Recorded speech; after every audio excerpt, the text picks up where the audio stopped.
Don't forget to subscribe to the channel and hit that like button if you enjoy discovering hidden movie gems as much as I do. When was the last time a film made you laugh, cry, and crave a mountain of pasta all at once? Uh, and that's exactly what happened when I stumbled into Nanas on Netflix. A movie I started with zero expectations and left with an overflowing heart, and maybe a sudden urge to call every grandmother I know. Um, I will admit, I had no idea what the movie was about.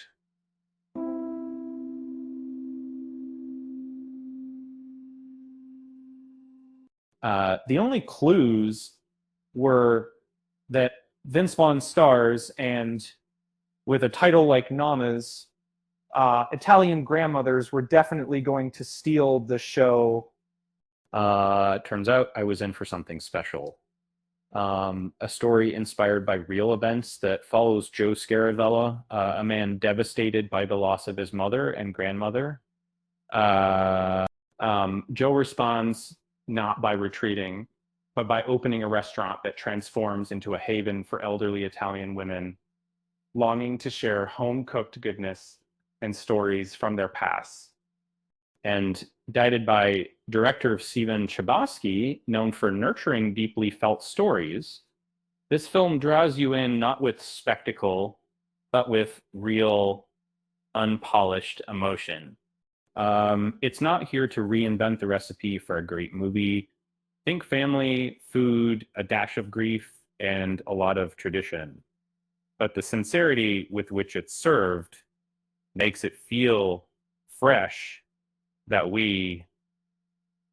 what's the ways that the what truly elevates Nanas are those four remarkable grandmothers, each with her own flavor, sharp humor, stubborn pride, hidden heartbreak. Uh, Vince Vaughn stepping away from his usual comedic tough guy roles uh, gives a sensitive, understated performance. His character Joe tries to stitch together his grief, clinging to tradition and cooking, determined to build a community where memories are ingredients and family is the main course. At one point, a grandmother remarks, "Grief doesn't keep office hours, so why should we?" That line lingers, summing up both Joe's journey and the movie's spirit. The pain of loss isn't rushed. It's the soil from which something more enduring can grow, a sense of belonging, the passing of recipes, and the wisdom that comes from a life well seasoned. And speaking of seasoning, the food scenes will make you want to raid your kitchen.